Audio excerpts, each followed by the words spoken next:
So, I might be wondering, what? Some articles have been coming out recently concerning various interesting things involving COVID. And right now, we're getting to the point where, hey, the vaccines are coming in.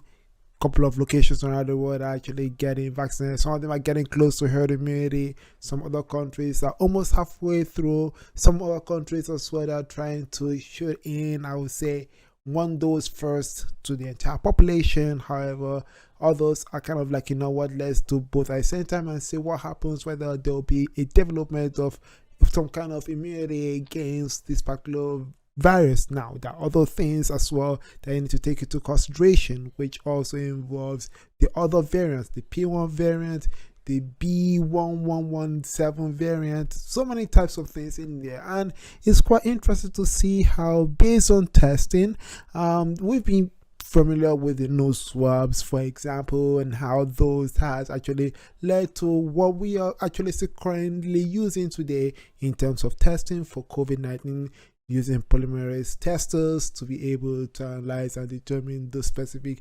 representative markers that signifies that, hey, you actually got COVID or not.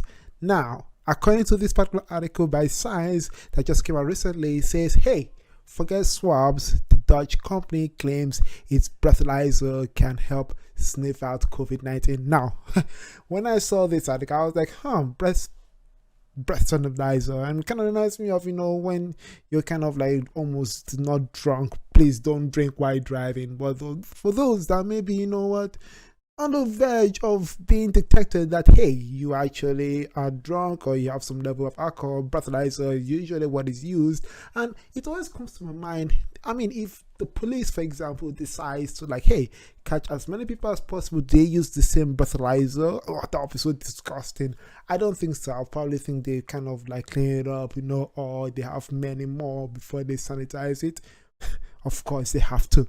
But you know what, moving outside of that and focusing mainly on this particular article, breathalyzer is truly I would say an interesting way to use and also detect for any presence of COVID. There'll be other methods used that are kind of controversial, but some others as well might be inaccurate in terms of the readings. And so it's kind of interesting to see how, based on this article here that says that people seeking to get tested for COVID-19 by Amsterdam Public Health Service in February were pioneers. Well, and they were the first in the world to be tested using a breathalyzer that can sniff out the disease. That's pretty cool, based on a mix of chemical components exhaled by the patients. Now, I'm kind of curious as to the type of chemical components that are exhaled by patients to actually determine what is positive or negative. Is it maybe due to the presence of a specific particulate of that particular COVID-19? Based on the proteins that are around the specific membrane of the COVID, or some kind of chemical composition that the particular antigen that you recognize or the antibody that you produce has some specific spike protein markers that may be detected in here. So we don't really know about it, but I'll just follow this at face value. And it actually said that soon after as its premiere, 25 persons who tested negative turned out to have COVID-19 after all, and after the hurts its use. Now, it's kind of interesting to see the comparison between the nose or throat swab and that of the specific breathalyzer. Now, the little challenge is that the nose and the throat swabs are cheaper than that of the breathalyzer. So the breathalyzer will be some kind of, a quicker method, and I don't know how that is going to be marketed in the public in terms of who are going to be people having access to breathalyzer versus that of the nose swab or throat swab. Now, the nose and throat swabs will take longer, but according to this article, it says that the breathalyzer is quicker and faster, so it's going to have some benefits definitely for those that may be going out every day for their daily lives, work, and they need to check to be sure that they don't have COVID. So the breathalyzer will be a kind of a more expensive, but I doubt how expensive it is compared to if you're marketing a throat or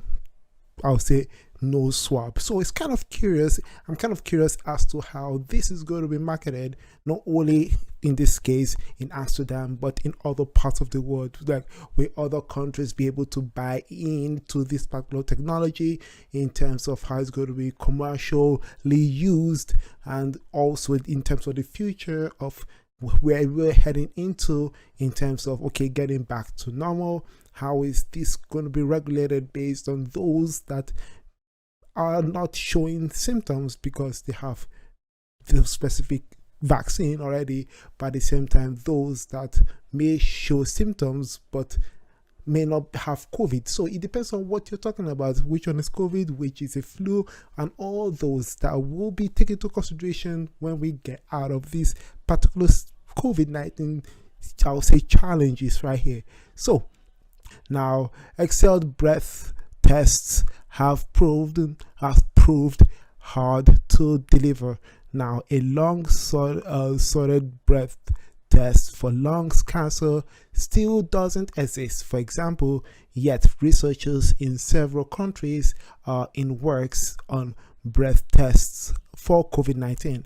They rely on a variety of technologies, including mass spectrometer and gas chromatography, and some of the most promising ones in terms of the affordability and ease of use, as based on nanomaterial based sensors and several viral particles. That makes sense, but most focus on compounds produced in this case by the human body. Now, the xenonose content, that is the name of the product. So the name of the product is xenonose, contains several metal oxides, semiconductor sensors that detect thousands of volatile organic compounds in exhaled air. The idea is that the mix changes when someone has a COVID-19 infection. Pretty makes sense. Concentration in terms of the saturation point, yeah, that will probably, if something foreign is in the environment, in the air, that will be most likely due to a foreign particle that is present in there due to the imbalance in the saturations. I can see that being a possible outcome. So in principle, you are purely measuring the correlation. It's a black box, he said. So overall, I think this article actually has some promising things in here, and also talks about the 25 positive cases in people who had negative tests, and one other thing in terms of how that particular device is, I would say, more sensitive compared to, or the sensitivity is greater than that of the nasal swab or the throat swab. So that is what this article in this particular segment is talking about. And in the meantime, the large commercial test provider in Netherlands, this particular healthcare, has teamed up with the organization, and it carried out a pilot screening at a port company in Rotterdam, and it's also using the same device to screen workers preparing Eurovision. So this is pretty optimistic in a way as to how this device could be used. So now I'm kind of curious as to your thoughts concerning this particular device, the spiral nasal, I'll say, breathalyzer. Do you think it would be a great alternative or a better option compared to the others that we are using, like the nasal or the throat swabs that are used to test for COVID-19? Let me hear your thought, and if this is marketed to you, will you buy it?